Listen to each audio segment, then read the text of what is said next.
السلام علیکم ورحمۃ اللہ وبرکاتہ۔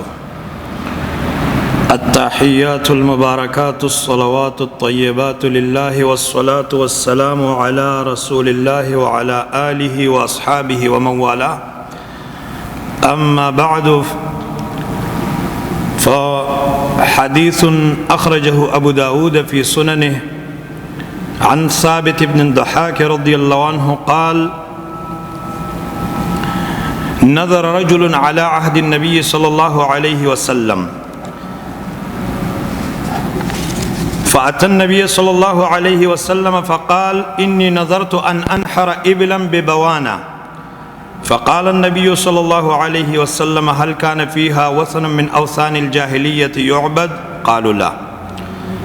قال: هل كان فيها عيد من أعيادهم؟ قالوا لا. قال: اوف بنظرك فإنه لا وفاء لنظر في معصية الله ولا فيما لا يملك ابن آدم۔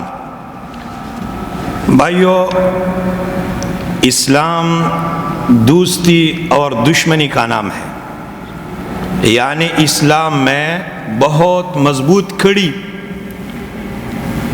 وہ اس میں جو ہے نا ایک کڑی دوستی اور دشمنی کا ہے۔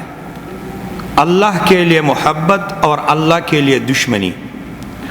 اگر کسی میں یہ دونوں چیزیں نہ ہو تو چاہے زندگی بھر اللہ رب العالمین کے آگے سجدے پر رہیں، قیام قومہ، تہجد، زندگی بھر نوافل، اسی طریقے سے صدقے خیرات جو بھی کرے، لیکن جس میں یہ دو چیزیں نہ ہوں تو اللہ رب العالمین کو اس کا دین، اس کا اسلام قبول نہیں ہے۔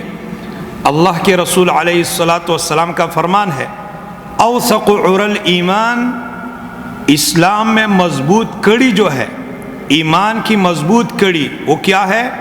اللہ کے لیے دوستی، اللہ کے لیے دشمنی۔ اور میرے بھائیوں، اس کے تو بہت ساری مثالیں ہیں۔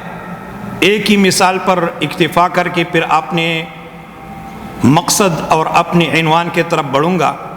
وہ یہ ہے کہ ابو سفیان رضی اللہ عنہ کی بیٹی تھی رملہ، کنیت تھی ام حبیبہ،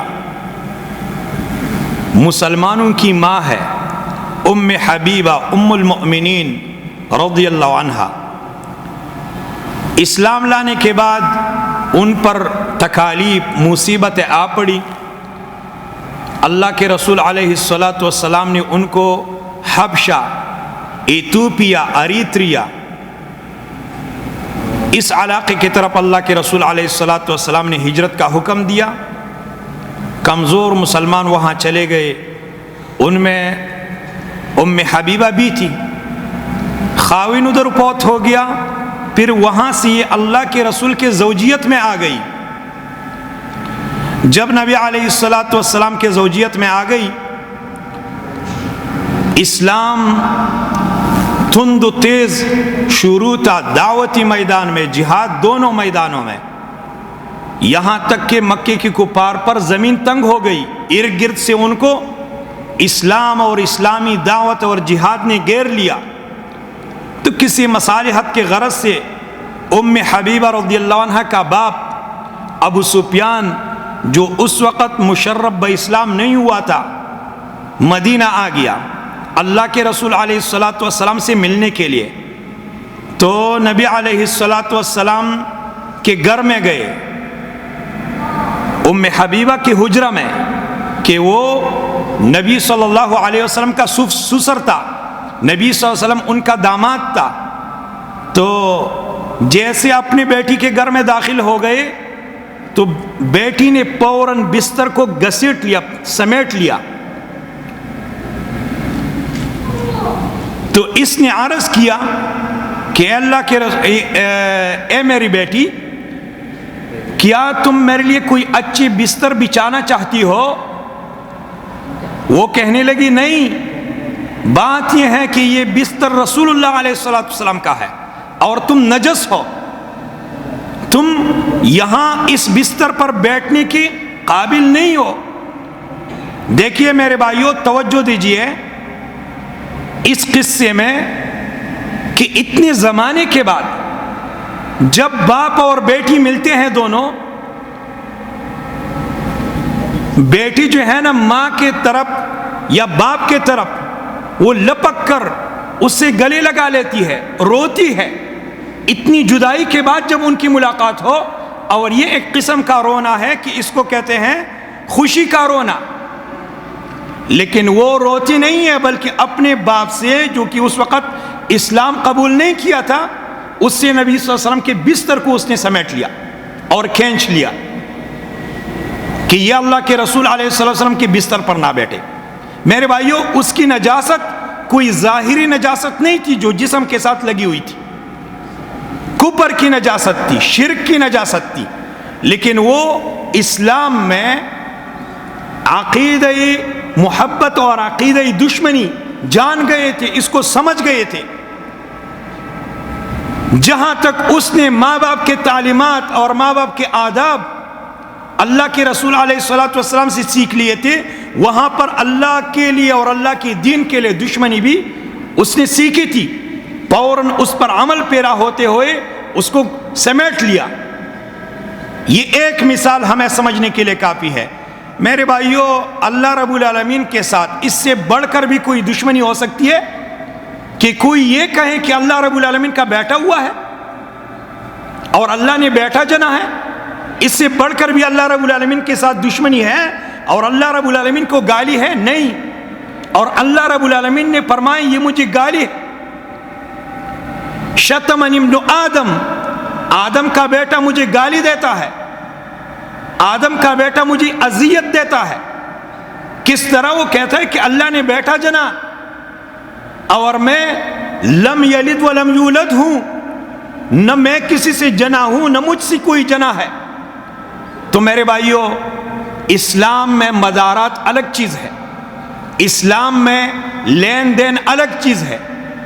کوئی کافر، کوئی کرسچن تیرا پڑوسی ہو، اس کے ساتھ وہ حسن معاملہ سے پیش آنا الگ بات ہے، ان دنوں میں ان کے ساتھ ان کی عید میں مشارکت الگ بات ہے۔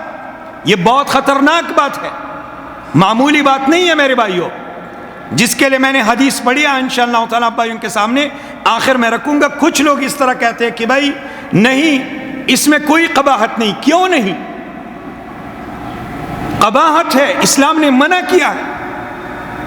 اللہ رب العالمین نے فرمایا وَقَالُوا اتَّخَذَ الرَّحْمَنُ وَلَدًا، یہ حرج نہیں ہے۔ لَقَدْ جِئْتُمْ شَيْئًا إِدًّا تَكَادُ السَّمَاوَاتُ يَتَفَطَّرْنَ مِنْهُ وَتَنشَقُّ الْأَرْضُ وَتَخِرُّ الْجِبَالُ هَدًّا أَن دَعَوْا لِلرَّحْمَنِ وَلَدًا، یہ حرج نہیں ہے۔ لَقَدْ كَفَرَ الَّذِينَ قَالُوا إِنَّ اللَّهَ هُوَ الْمَسِيحُ ابْنُ مریم، کافر ہو گئے وہ لوگ جو کہتے ہیں کہ اللہ رب العالمین ہی عیسیٰ ابن مریم ہے۔ لقد کفر الذین قالوا ان اللہ ثالث ثلاثہ، یہ حرج نہیں ہے تیرے دین پر جو ہے نا بہت بڑے کلہاڑے کا وار ہے، اسلام کو توڑ کے رکھے گا تجھ سے۔ ہم اسلام میں محبت، اسلام میں دشمنی سمجھ نہیں ہے، ہم نے سمجھا نہیں ہے اس بات کو، اگر سمجھ گئے ہوتے تو ایسا نہ کرتے۔ اور میرے بھائیوں یاد رکھیے، یہ کالجوں میں ایسا ہوتا ہے۔ میں آخری بات سمیٹ کر آپ بھائیوں کے سامنے، ہو سکتا ہے جو حدیث میں نے پڑھی ہے آئندہ ہفتے آپ بھائیوں کے سامنے وضاحت کروں اس کا۔ کالجوں میں ایسا ہوتا ہے، کیا ہوتا ہے پتہ ہے؟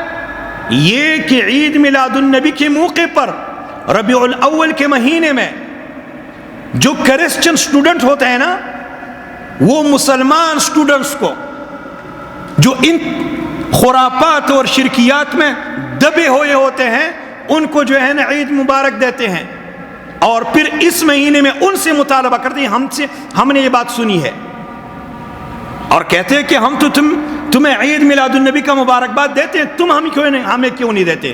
میرے بھائیوں، دونوں باتیں غلط ہیں۔ عید میلاد النبی اسلام میں منانا حرام ہے، اور اس میں جو کچھ ہوتا ہے وہی شرک ہے اور وہ خرافات ہے۔ اسی وجہ سے کہ ایک تم تو یہ کافروں کی مشابہت کرتے ہو کہ عیسیٰ علیہ السلام کی میلاد مناتے ہیں تم نبی علیہ السلام کے، اور جو خرافات شرکیات وہ بکتے ہیں وہ یہ تولا بکتے ہیں۔ وہی جو مستوی عرش کا خدا ہو کر اتر پڑا مدینے میں مصطفیٰ ہو کر، احد احمد میں کوئی فرق نہیں، صرف میم کا فرق ہے۔ گر محمد نے محمد کو خدا مان لیا پھر تو سمجھو کہ مسلمان ہے، داغ باز نہیں۔ ایک شاعر ہے محمد نام کا، اگر میں نے محمد کو اللہ کہا تو میں صحیح بات میں نے کی، یہ کفر نہیں ہے، یہ شرک ہے۔ تبھی تو ان لوگوں سے مطالبہ کرتے ہیں کہ ہمیں بھی کرسمس ڈے کے لیے جو ہے نا مبارکباد دو۔ تو میرے بھائیوں، آج اختصار کے ساتھ وہ حدیث جو میں نے شروع میں پڑھی آپ بھائیوں کے سامنے رکھ کر بات کو پھر ختم کر دیں گے۔ نبی صلی اللہ علیہ وسلم کے زمانے میں ایک آدمی نے منت مانی تھی کہ میں پلانے ایریا میں اختصار سے بات کرتا ہوں، پلانے ایریا میں بوانا نام کی جگہ پر میں اونٹنی ذبح کروں گا۔ اللہ کے رسول علیہ السلام نے فرمایا کیا وہاں پر جاہلیت کے زمانے کی کوئی مورتی تو نہیں تھی، وثن تو نہیں تھا جس کی پوجا پاٹ ہوتی ہو؟ دیکھیے میرے بھائیوں، اللہ کے رسول نے کیوں پوچھا؟ اگر وہاں یہ چیز ہوتی ہو پہلے تو یہ اسلام کے بعد بھی اس کی یاد تازہ ہوگی۔ تمہارے کرسمس ڈے سے اس بات کی یاد تازہ ہوتی ہے کہ آج اللہ نے بیٹھا جنا ہے، معمولی بات ہے، کوئی توڑا حرج ہے؟ یہ سمجھتے ہو کہ نہیں؟ وہ صحابی اللہ کے نام پر اونٹنی ذبح کرنا چاہتا تھا، غیر اللہ کے نام پر نہیں، لات منات عزا ہبل کے نہیں نام پر نہیں۔ اللہ کے رسول نے فرمایا پوجا پاٹ تو نہیں ہوتی تھی؟ اس نے عرض کیا نہیں۔ اللہ کے رسول نے فرمایا هل كان في عيد من اعيادهم، جاہلیت کے تہوار تو نہیں منائی جاتی تھی؟ اس نے عرض کیا نہیں۔ تو اللہ کے رسول علیہ السلام نے فرمایا کہ جاؤ اپنی نظر کو پوری کرو۔ اگر وہاں جاہلیت کے تہواریں منائی جاتی، یہ میرے بھائیو ہولی میں دیوالی میں مشارکت کرنے والے سمجھے اس بات کو۔ بھائیو نبی صلی اللہ علیہ وسلم نے اس کو منع کیا، کس طریقے سے؟ قید کے ساتھ۔ اگر یہ چیزیں پہلے جاہلیت کے زمانے میں لوگ مناتے، تم نہ کرو، اللہ کے نام پر بھی وہاں اونٹنی ذبح نہ کرو۔ ہر عید کے پیچھے کوئی پس منظر ہوتا ہے، کوئی بیک گراؤنڈ ہوتا ہے۔ آپ کی عید الفطر کے پیچھے کوئی بیک گراؤنڈ ہے کہ نہیں؟ 30 دنوں کے روزے ہیں، تم نے اللہ رب العالمین کے لیے بھوک کو پیاس کو برداشت کیا ہے۔ اللہ رب العالمین نے فرمایا ایک دن خوشی مناؤ، عید الفطر۔ اسی طریقے سے عید الاضحیٰ کے بیک گراؤنڈ میں کچھ خوشی ہے کہ نہیں ہے؟ لوگ اشعث اغبر اس حالت میں حج کے لیے گئے ہیں، اللہ رب العالمین نے فرمایا یہ دن خوشی کا مناؤ۔ تو کیا کافروں کے عیدوں کے پیچھے بھی کوئی بیک گراؤنڈ ہوتے؟ اس عید کے پیچھے بیک گراؤنڈ یہ ہے کہ عیسیٰ علیہ السلام نے بیٹھا جانا، اللہ رب العالمین نے بیٹھا جانا ہے۔ اور یہ بات انشاءاللہ تعالی آئندہ ہفتے کو میں تفصیل کے ساتھ آپ بھائیوں کے سامنے رکھوں گا۔ اللہ رب العالمین سے دعا ہے کہ ہمیں اپنی ذات کے لیے محبت کرنے کی، اور اپنی ذات کے لیے یعنی اللہ اپنی ذات کے لیے ہمیں محبت کرنے کی اور اپنی ذات کے لیے دشمنی کرنے کی توفیق عطا فرمائیں۔ جزاکم اللہ خیرا وصلی اللہ وسلم وبارک علی نبینا محمد وعلی آلہ واصحابہ اجمعین، والسلام علیکم ورحمۃ اللہ وبرکاتہ۔